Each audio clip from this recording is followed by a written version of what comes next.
Dando continuidade à série aí com relação aos segredos do palácio, né?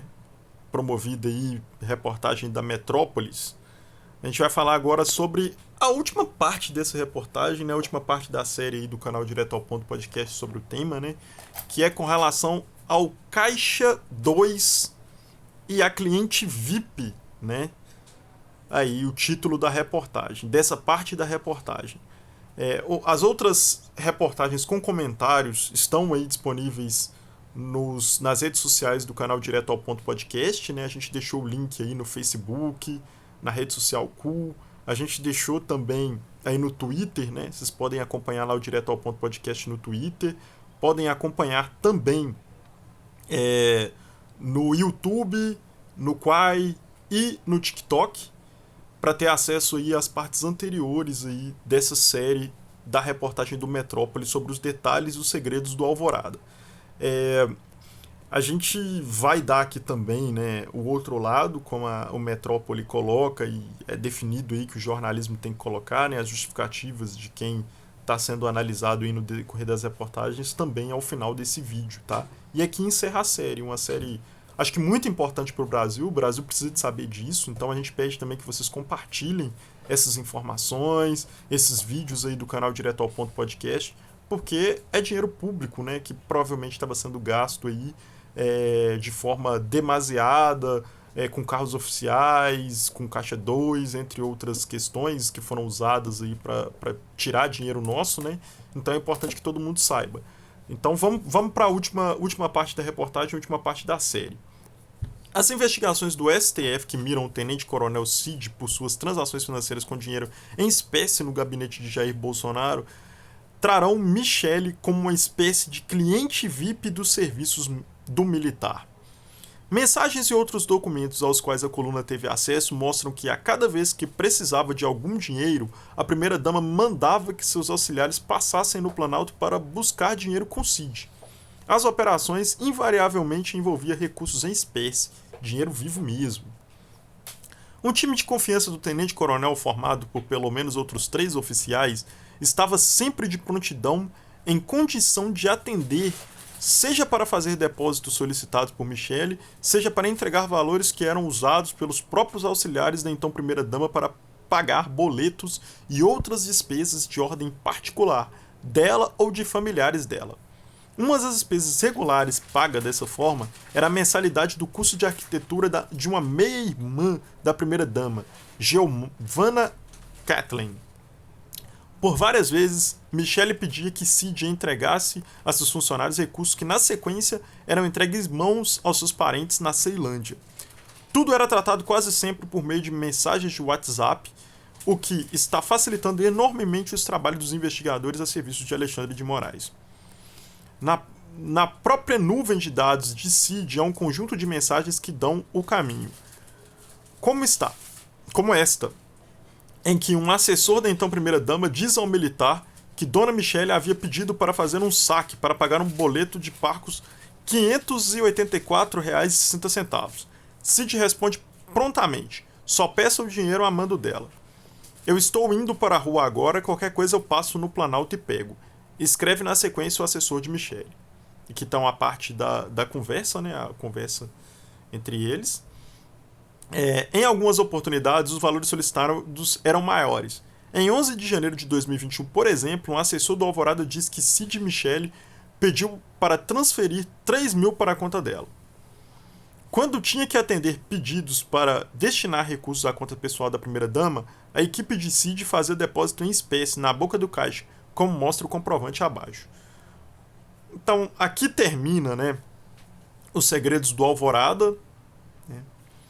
Tem muito que render, segundo a própria reportagem, a gente imagina isso, né? E ao final da reportagem do Metrópolis, eles colocam o outro lado, né? A coluna não conseguiu contato com Jair e Michele Bolsonaro, tampouco com Francisco Castelo Branco, ex-administrador do Alvorada. A interlocutores, o tenente-coronel Mauro Cid negou que houvesse qualquer irregularidade no manejo do dinheiro, disse ainda que não lidavam com verbas arcadas de cartões corporativos e que as despesas particulares da família não pagam com recursos retirados da conta pessoal do então presidente. Rosemary Cordeiro, a amiga de Michele, empregada no Senado, negou que enviasse envelopes com dinheiro para a então primeira-dama e que encontrasse funcionários do palácio para entregar as encomendas. De onde você tirou isso? Isso nunca existiu, desconversou. Ela desligou o telefone antes de ser informada que a coluna teve acesso a mensagens que mostram os contatos dela com a equipe de Michele, inclusive em áudio, para marcar os encontros. Então a gente termina a série aqui do Metrópolis, uma série assim muito bem desenvolvida, muito bem escrita, que conta os detalhes lá do Palácio do Alvorada, né? Importante aí a população brasileira saber dessas informações. A gente pede aí que vocês compartilhem essa série, né, pra gente alcançar o maior número de pessoas possíveis. Tem o vídeo, todos os vídeos, todas as partes aí nos canais Direto ao Ponto Podcast, aí no YouTube, no TikTok e também no Quai, né? Sigam as redes sociais aí do canal Direto ao Ponto Podcast. A gente espera que vocês tenham gostado aí dessa série, com comentários aí sobre a reportagem do Metrópolis. E até o próximo vídeo e as próximas séries aí, inclusive sobre os bastidores do palácio, né? Porque como disse aí a própria reportagem do Metrópolis, com certeza aqui pode ser apenas o começo, né? Tem muito mais ainda a se investigar e tem muito mais falcatrua, vamos dizer assim, desse governo anterior a ser descoberta aí pelos meios de comunicação e a ser repassada para todos os brasileiros, para saberem aí quem colocaram na presidência da República, né? E saberem também a importância do voto, porque isso é muito importante para a gente mudar as futuras gerações do Brasil, né?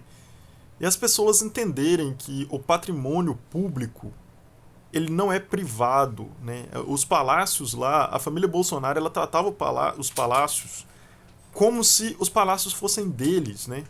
Como se eles fossem os reis e a população fosse os subalternos lá das épocas passadas, dos períodos em que os reis mandavam em tudo e a sociedade não podia falar nada, como se eles fossem divindades. E não é essa a lógica de um país republicano, né?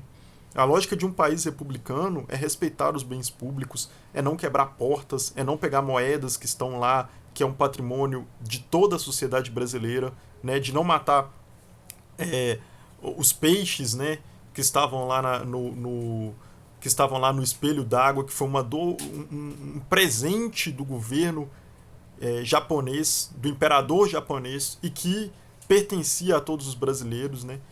Entre outras coisas, né, que a gente viu aí no decorrer dessas reportagens, que são uma verdadeira aberração e um absurdo, porque eles estavam usando o patrimônio público, né, através de carros oficiais, até para fazer falcatruas, né, como bens privados, né? O que não é. Enquanto milhões e milhões de brasileiros estão passando fome, eles pegavam dinheiro dos impostos de todos nós para pagar gasolina para um carro e pegar dinheiro de rachadinha. Enquanto os brasileiros estão passando fome, eles pegavam dinheiro de todos nós para abastecer carros, para levar marmita para o filho dele. Isso é usar o patrimônio público como patrimônio privado. Isso é um absurdo. Isso não pode acontecer em um país sério. Espero que essa reflexão tenha servido, né, para a população entender esse processo. Até o próximo vídeo.